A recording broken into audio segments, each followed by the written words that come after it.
Elena Carter had just buried her father. He left no money, only an old fire station on the edge of town and a pile of unpaid tax bills. People laughed behind her back, worthless junk. Her cousin Melanie even posted it on Facebook, tagging her by name, "Sell it, don't be stupid." The bank left 3 cold voicemails, 14 days, pay or lose the property. Elena sat alone in her small apartment feeling empty. She had just lost her father and was about to lose his only legacy. Tears still wet her cheeks, her hand gripped the set of keys tightly. One afternoon she drove there and stood before the heavy red doors. Taking a long breath, she turned the rusty key. The hinges screeched, light poured into the darkness, and what waited inside was not junk. It was the secret her father had kept all his life, and from that moment on, every cruel word of mockery would be silenced. Elena Carter sat alone in her old pickup truck. In her hand was a brass keyring, its edges worn smooth. Her father's legacy, an abandoned fire station and $10,000 in unpaid property taxes. Her VA benefits were running out. The bank had left 3 identical voicemails 14 days ago, pay or lose the property. She shut off her phone, but the words kept echoing in her head. At the small diner downtown where locals gathered every morning, Elena ordered a black coffee. The room grew quieter the moment she walked in. A middle-aged man looked at her and sneered. "A woman like you should stick to baking pies, not wrenching engines." Laughter rose from the corner. She couldn't keep her garage open, so now she thinks she can save a junkyard. Elena said nothing. The waitress set down her mug, leaned in and whispered gently, "Honey, bills don't wait. Sell the place before it eats you alive." Elena took a sip. The bitter taste stung her tongue. Her mind drifted back to Iraq, the hot dust sweeping across the base, rockets screaming overhead while she crouched beneath a helicopter replacing a broken rotor. Back then, no one believed a female mechanic could keep birds in the air, but she had, and now just by walking into her hometown diner, the whole room saw her as nothing but a failure. Her phone buzzed. A Facebook notification. Melanie had tagged her in a post. "My cousin thinks she can fix Dad's junk. 2 weeks till the auction. Sad." Comments flooded in. Even old friends from the service saw it. One had written, "Is this true, Elena?" The betrayal hit hard, squeezing her chest. She set the phone down and drew a long breath. Driving home, Elena did the math in her head. Her VA pension, a few hundred in savings, odd jobs fixing cars here and there, it barely added up to $3,000. Against the $10,000 in back taxes, it was a canyon she couldn't cross. That night, her small apartment was dark. On the table sat a pile of unpaid bills. On top lay a bold notice, auction in 14 days. Elena picked up the keyring. Her hand trembled. The sharp edge of the brass bit into her skin, drawing a bead of blood. For a split second, she remembered her father's hands, rough, greasy, guiding her small fingers around her first wrench, showing her how to tighten her first bolt. A deep breath escaped her lips. She stared at the keys and whispered, "I need to see it myself." Elena drove out of town. The narrow road cuts through thick forest. The tall trees towered overhead, casting heavy shadows, reminding her of the Pacific Northwest. The air carried a faint smell of smoke. The wildfire season had begun. When her truck turned down a dirt path, an empty clearing opened. In the middle stood the abandoned fire station, alone and silent, cracked brick walls, rust-stained metal roof. Heavy red garage doors, faded and sagging. Elena killed the engine and sat for a few seconds. Her heart beat faster. The town called this place junk, a failed project from the post-2008 housing bust. But to her it was her father's last legacy. She stepped out, dry leaves cracked under her boots. As she touched the lock, a sudden click sounded inside. Elena flinched, pulse racing. She held her breath, listening hard. Only a chain brushes metal. Still, it pulled her back to Iraq, where every strange sound could mean danger. She tried the first key, no luck. The second, wrong again. The third turned with a sharp clack. Elena drew a breath and shoved her shoulder against the door. The hinges groaned long and low. The heavy doors dragged open inch by inch. A wave of cold air poured out, thick with the smell of oil and grease. The late sun spilled across the cracked concrete floor inside. Dust swirled, clogging her lungs. She coughed hard but stepped forward anyway. Her flashlight swept the room. Bare concrete, an old wooden shelf, then stopped at the center.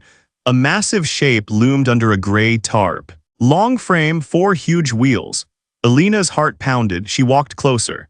Each step echoed through the garage. Her fingers trembled as she pulled at the tarp's edge. The brittle ties snapped. The cover slipped to the ground. Sunlight flashed against dark red paint. Metal gleamed beneath a thin film of dust. Faded letters came into view on the side. Station 17. Elena froze. This wasn't junk. It was a fire truck, intact and solid. Chrome mirrors glinted like treasure pulled from the earth. She touched the paint, cold beneath her hand. The tires were still inflated. Hoses wound neatly in place. The windshield held only a thin coat of dust. In the corner sat a wooden desk, organized as if used just yesterday. On it lay a file box. Inside, Elena found land ownership papers with Walter Carter's name. Legal. On the wall hung an old photograph, Walter in uniform holding an insignia. His face was stern, but his eyes shone with something brighter. Elena whispered, her voice shaking, "Dad, this better not be another wild goose chase." Elena stood before the giant red truck, her heart racing. How long had her father kept this hidden? In the corner, the tidy wooden desk drew her eye. She brushed away dust and uncovered a worn notebook. The yellowed pages carried neat handwriting. Oil change March 11. Pump tested April 2. She flipped quickly. Decades of entries, month after month, year after year, he had never missed. This wasn't a hobby, it was a mission. Beside it lay a thick file sealed in plastic. The faded stamp read, Project Redline Confidential.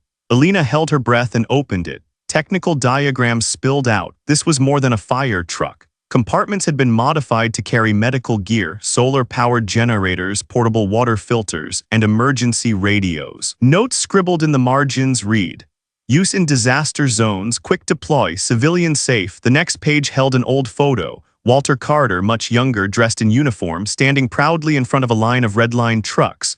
For once he wasn't cold or distant, he was smiling, his eyes burning with pride. Elena clutched the photo, tears welling. A painful memory crashed back to their last argument. "Why do you hide everything, Dad? We're family." Walter had stayed silent, his eyes heavy with sadness, never explaining. Now the regret choked her. A small envelope slipped from the back of the file. Her father's handwriting for Elena. "When you're ready." She opened it. "My girl, if you're reading this, I'm gone. I stayed silent, not because I didn't trust you, but because this secret was never mine alone. The truck in that garage is part of Project Redline. It was built to save lives during disasters. When the funding was cut, they abandoned it. I couldn't let it die. I used my VA pension and these hands to keep it alive. Elena, your skills are valuable. But what matters more is your heart. In this country, we don't wait for permission to do what's right. If you can save one today, don't wait for tomorrow. Redline is not just steel, it's a chance to help people." Signed, Walter. Elena sat frozen, hands trembling. All those years the world called it junk, they were wrong. This was a mission. She climbed into the driver's seat. The cushion hugged her frame as if waiting for her. She whispered through her tears, "Dad, I think I'm ready." The next morning, Elena sat in her small apartment, a cold cup of coffee on the table. Her phone buzzed, a video call from Melanie. On the screen, her cousin crossed her arms, lips tight. "You're throwing away our family name on that rust bucket," Melanie said with contempt. "It isn't beneficial. Sell it before you drag us all down." Elena stayed silent for a few seconds, her face burned, then she hung up. Right after Facebook chimed, Melanie's post was spreading. A photo of the cracked garage doors with the hashtag "Sell the Junk." Sarcastic comments poured in. Someone wrote, "She's delusional," another, "Some hero, huh?" The likes shot up fast. Elena scrolled quickly, heart pounding. Old friends from the service saw it too. A message came in, "Elena, is this faithful?" The sense of betrayal tightened her throat. That afternoon, a knock at the door. Elena opened it to find Mr. Whitman, the town official, was standing outside.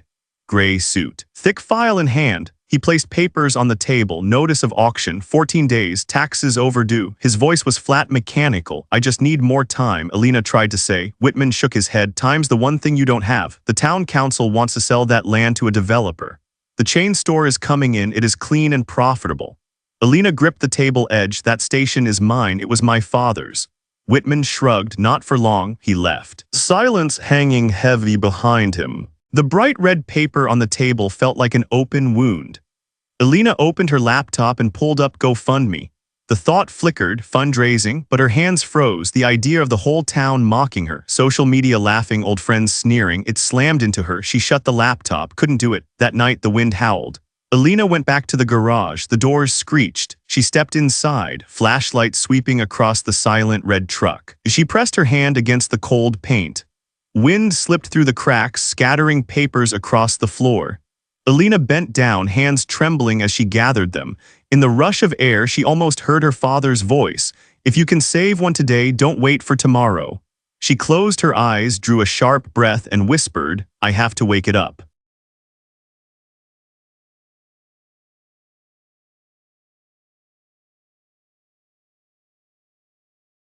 Late afternoon, the garage was dark, only a small flashlight beam cutting across the walls.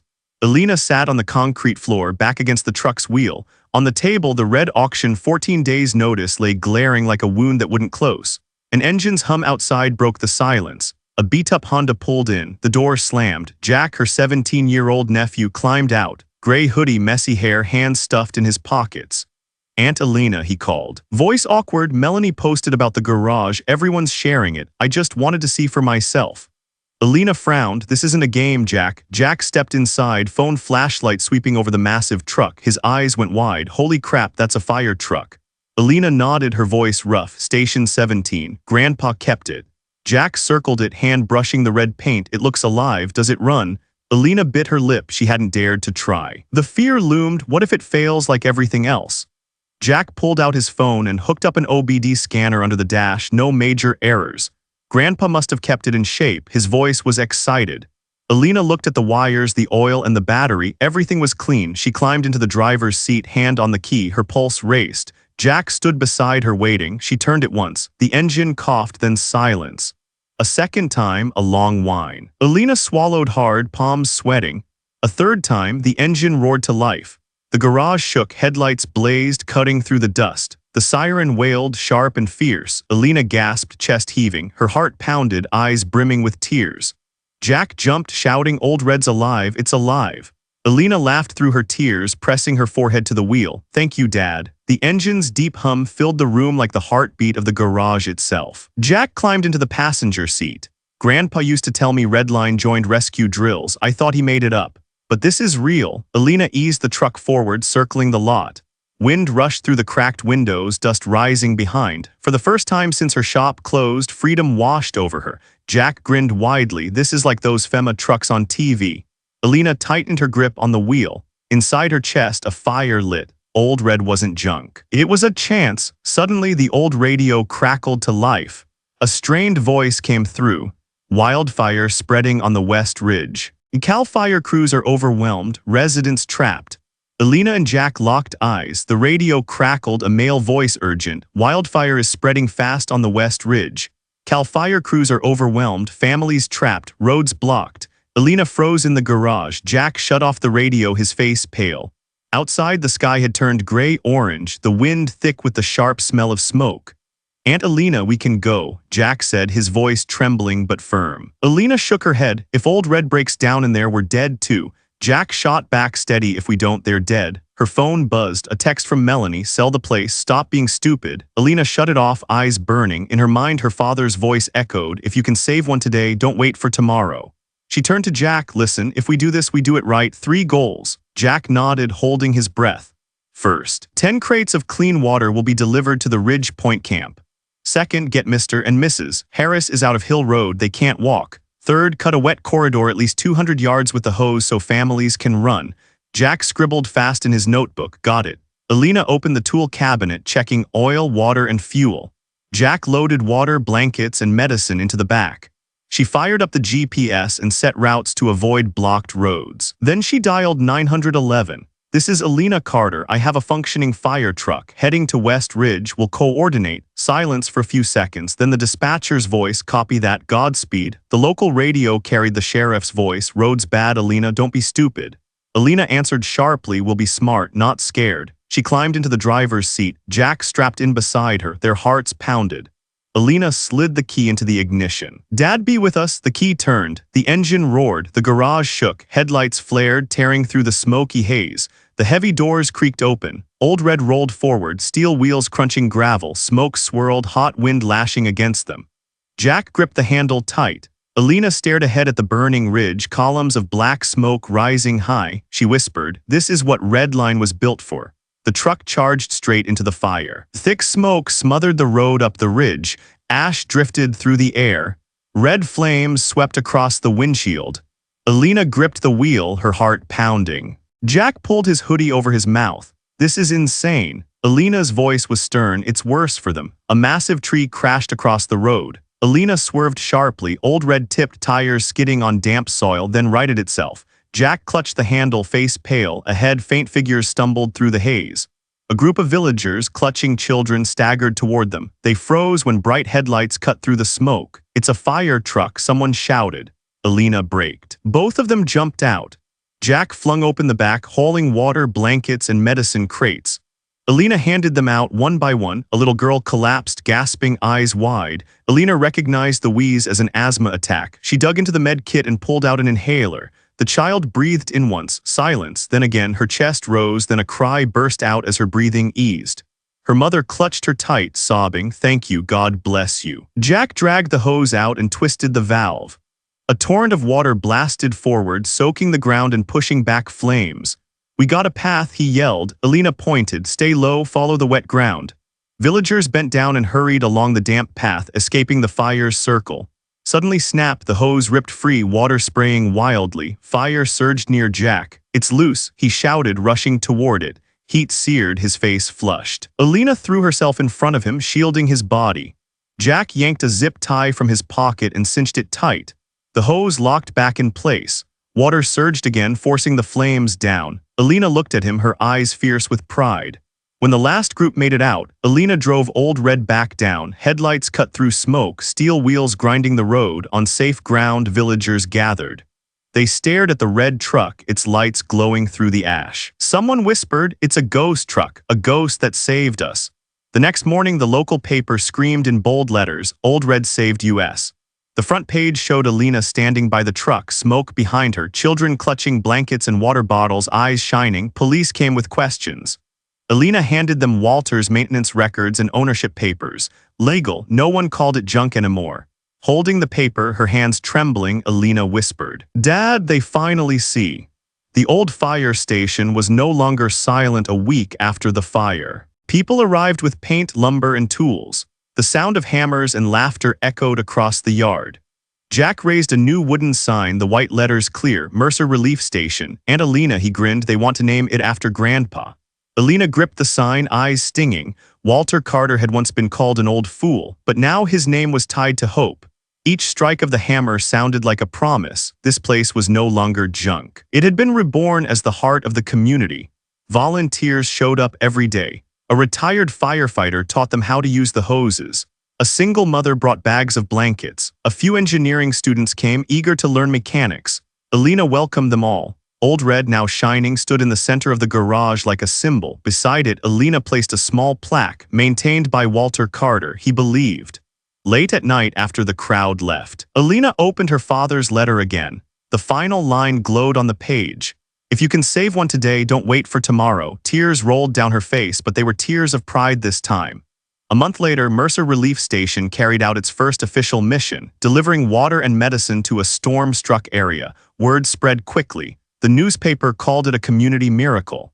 Elena answered simply, "We don't need fame, we just need to show up." A year later, on the anniversary of her father's passing, Elena launched the first Redline class, which consisted of 6 weeks of training in mechanics and wildfire rescue. The elderly, veterans, young people, and everyone had a place. Veterans Hall offered its rooms. The church donated blankets and flashlights. A group of veterans came to help, bringing their experience and trust. Some doubted at first, but within weeks they changed. One young man said, "I thought this was a waste, now I know better." The town that once mocked her now stood united. Elena's tax debt was cleared through a transparent community fund. Mercer Relief Station was granted official status. Elena mounted a brass plaque inside the garage. Walter Carter believed, "We build." She laid her hand on the cold metal, eyes misting. Jack and the volunteers prepared for another mission. Elena was no longer the woman who looked down on. She had become a leader. A legacy is not just steel and machines.